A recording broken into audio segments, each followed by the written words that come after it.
The sharp US market recovery after that miserable March could be short-lived. According to research firm RWA, equities could soon reach the limit of the post-crash rally and then experience a persistent long-term slide. Ron William, his market strategist at RWA Advisory. And good morning to you. Ron, you've gone for you've put everything on black, haven't you? Or everything on red, I don't know which way around it is. Echoes of 1929 as well. If you mention 1929, people get very interested. So what? We're going to have a very big downtick, are we? Good morning. Well, this is preparing ourselves for all scenarios, and I think it's probably the most important behavioral training that we can all benefit from, particularly when the biggest headline is "Don't fight the Fed" and the V-shaped recovery is everyone's friend.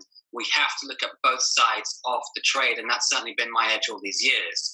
And so the headline story there in the market call is let's be aware of the scenarios up or down, but certainly since we've come so high, 80% recovery from the post-crash lows of March, we should be now preparing ourselves for asymmetric risk. And it's not just technical, it's technical, seasonal, and political. The technical setup is actually quite cautious now because we're at this pandemic gap, a price breakaway gap at 32.60, 33.30 on the S&P 500, and that also appears in other key markets.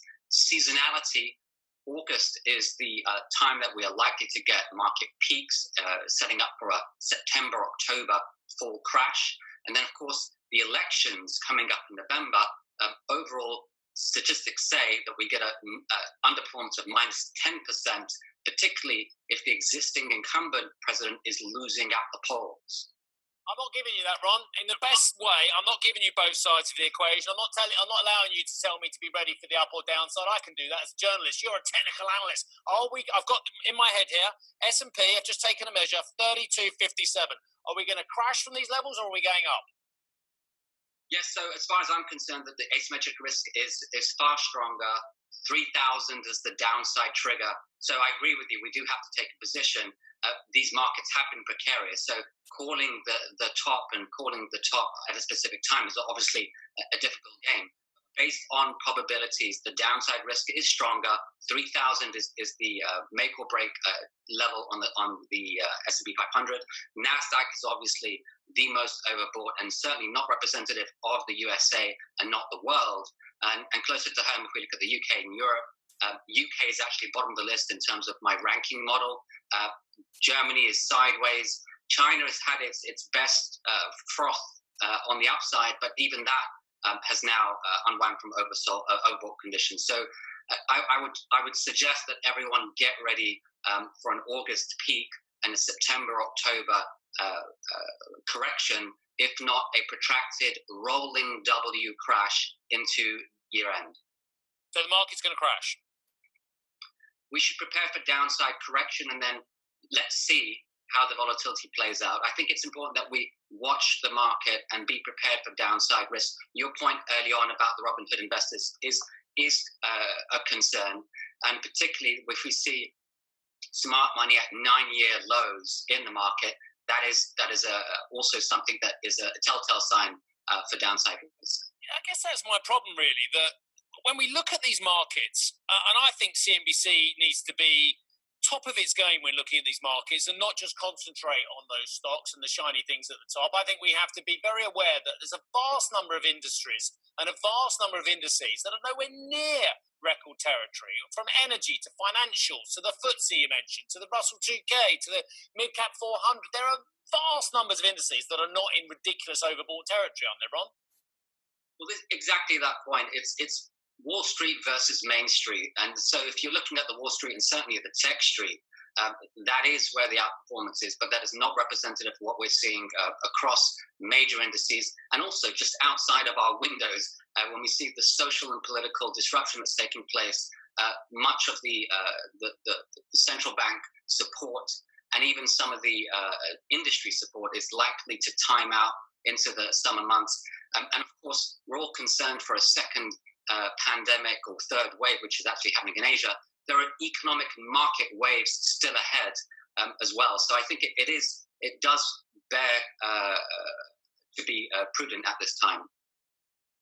It's a song from 1998 from Anselm Douglas titled Doggy, Who Let the Dogs Out?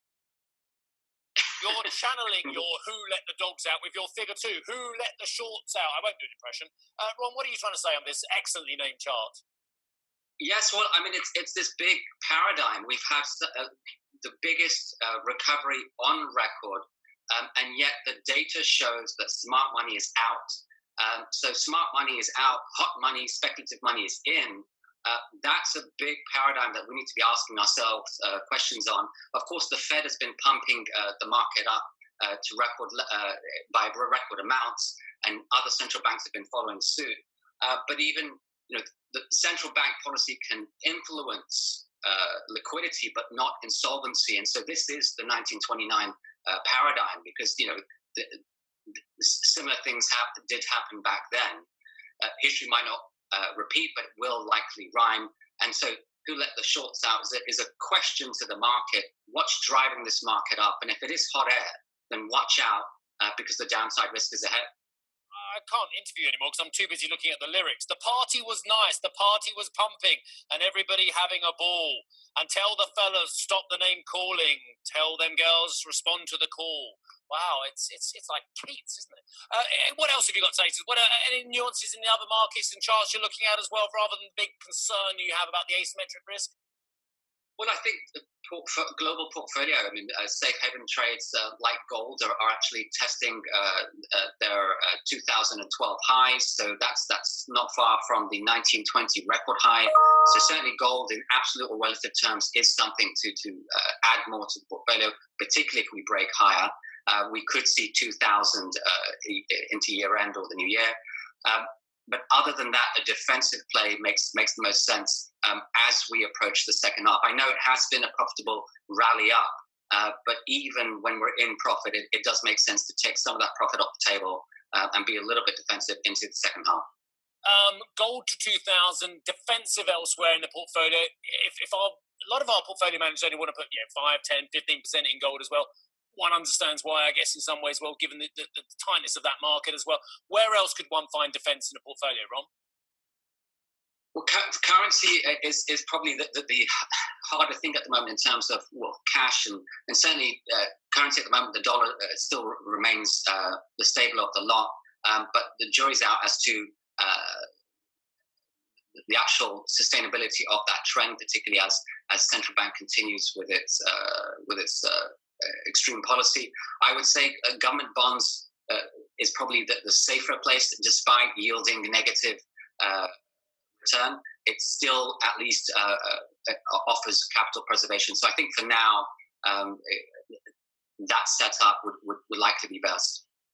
Excellent, Ron. Thank you very much indeed. And thank you for letting me revisit a song from the late 90s as well. Ron William did very well around the world. Not so well on the US Billboard, though. Only got to number 40. Ron William, Market Strategist, RW Advisory. Thank you, sir.